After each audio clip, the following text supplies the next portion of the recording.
Hey everybody, it's Cash. Welcome back. Today I am in a town called Napa, in the Napa Valley in Northern California. I'm here because a group of us, a clan almost, have gathered together in honor, in a way, of a friend of ours who's part of the group, part of the clan, who last September was told that he had stage 4 pancreatic cancer with repercussions in the liver and all sorts of different things. And obviously that's terrible news for anybody to hear.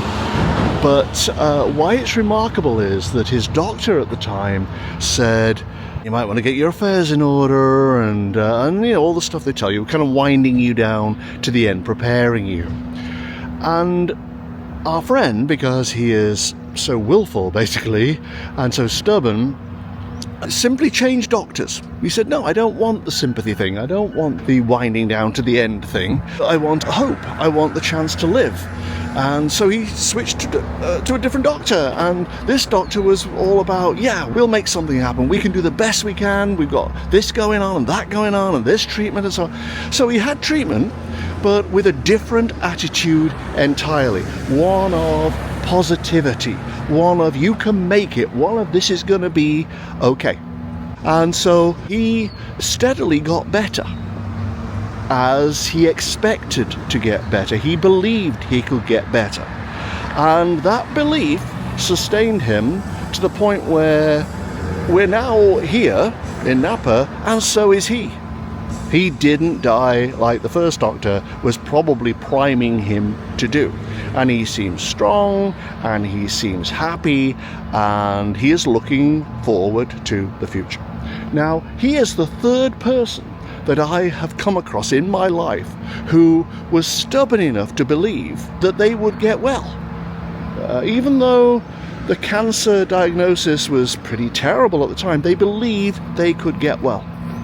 And this really got me to thinking about the power we have over the physical by using the mental and the emotional. A viewer of the channel called Amy, hi Amy, wrote and said, have you read a book called Healing and Recovery? And I hadn't. It was by David Hawkins. Now, David Hawkins is the muscle testing guy, you know, the power versus force guy.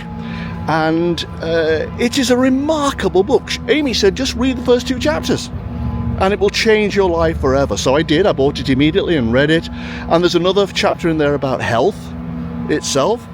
And it is one of the most remarkable things I have ever read, because it kind of validates and reinforces what I've already believed for a very long time. But it was good to read it in a scientific form. And what he basically says is that illness, disease, doesn't come from the body and then we have an emotional or mental reaction to it. Disease is a result of mental and emotional vibrations. And he has a calibrated scale from 0 to 1,000, where I'm not even sure what 0 represents, to be honest, but 1,000 is like enlightenment, and every emotion, every vibrational state up to that point of consciousness has a different number. 200 is courage. Anything below 200 seems to be negative in the sense of its shame, its fear, its anxiety, and all those kind of things. Anything above 200 represents positivity, hope, belief, faith, joy, all those kind of things. And what Professor Hawkins says is basically, if we can adjust our thoughts and emotions, this is part 1 of what he says actually, if we can adjust our thoughts and emotions to a higher vibrational state, to a high vibrational level, and we get out of fear, and we get out of anxiety, we get out of stress and so on, we are closing the door on disease, because the body will simply respond accordingly and will get well, or it will stay well. That's his theory. But it backs up everything I believed for the longest time. Now, the other thing that he believes is that, or that he's even proven with his experiments maybe.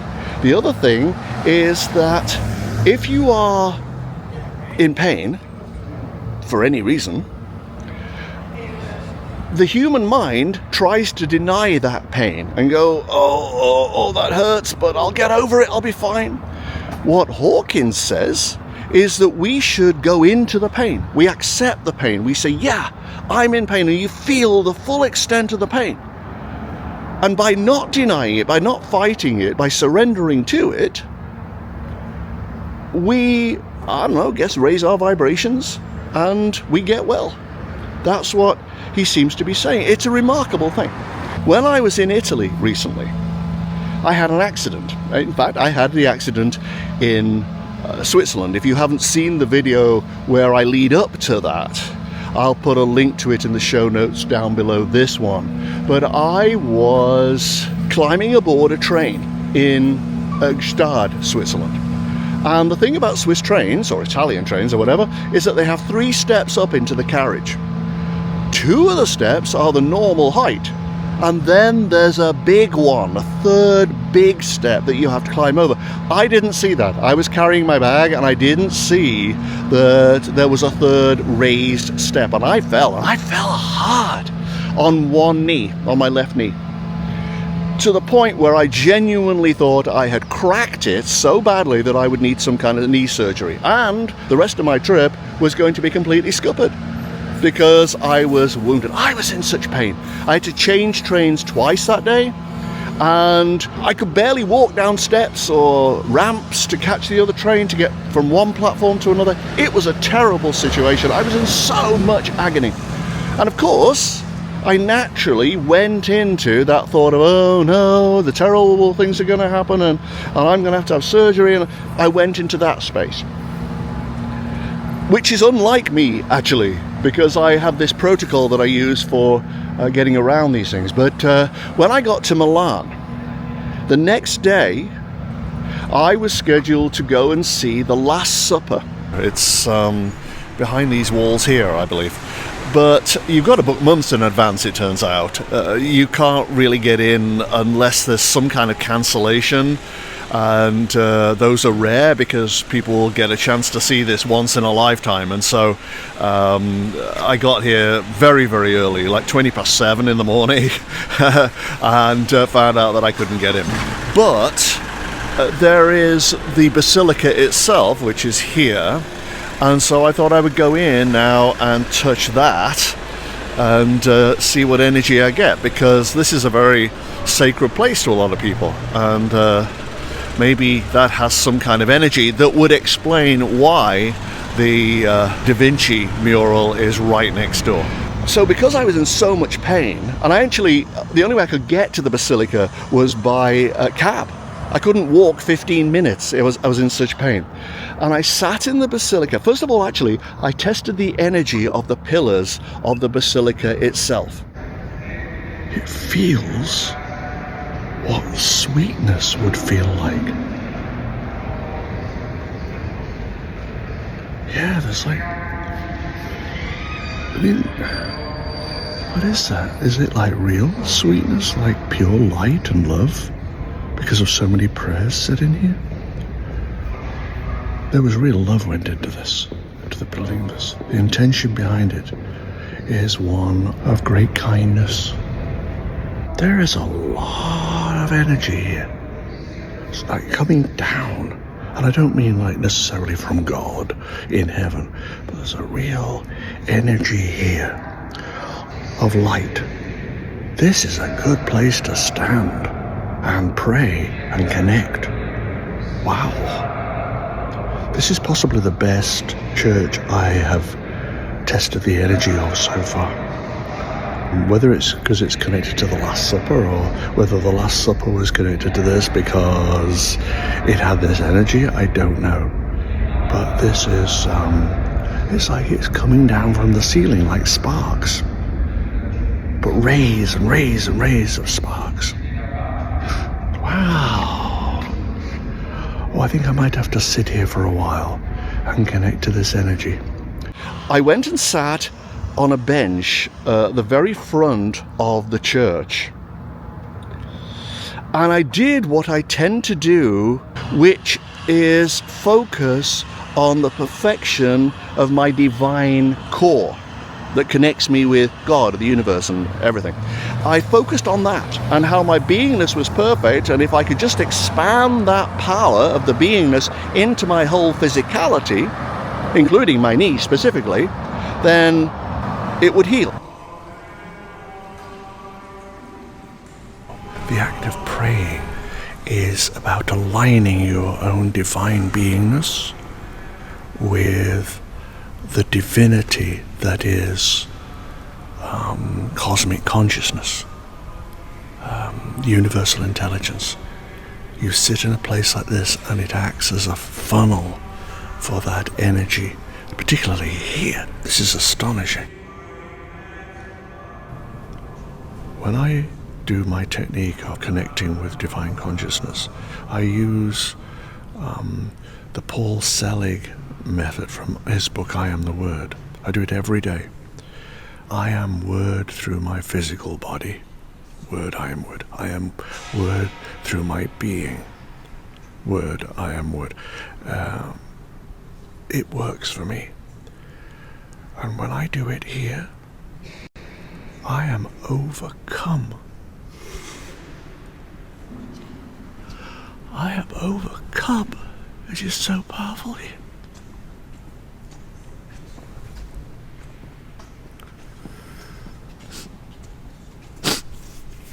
This is really, really powerful. Not for no reason is the Last Supper mural right next door. In this place, more than any other church I have been to, the connection with divine is at its strongest.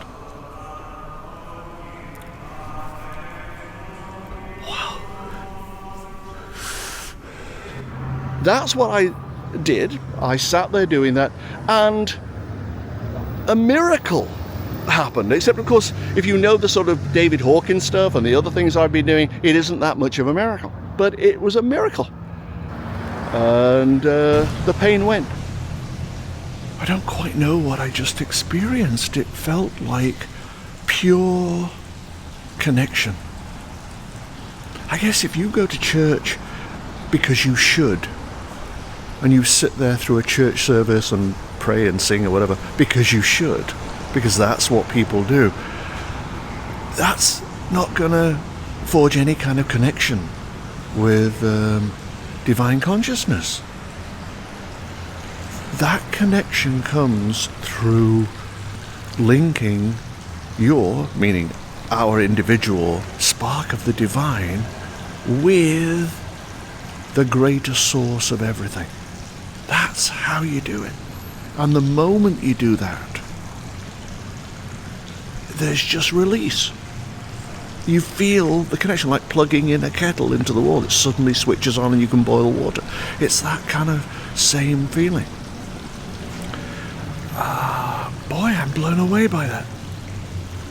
I came to see the Last Supper again, couldn't get in, so I went in there instead and got far more from it.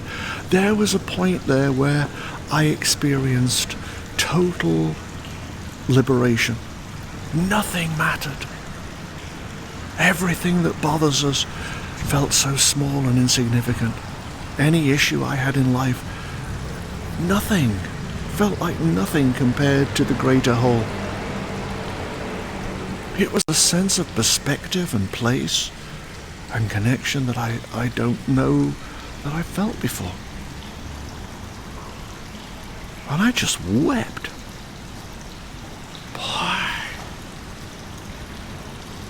Boy.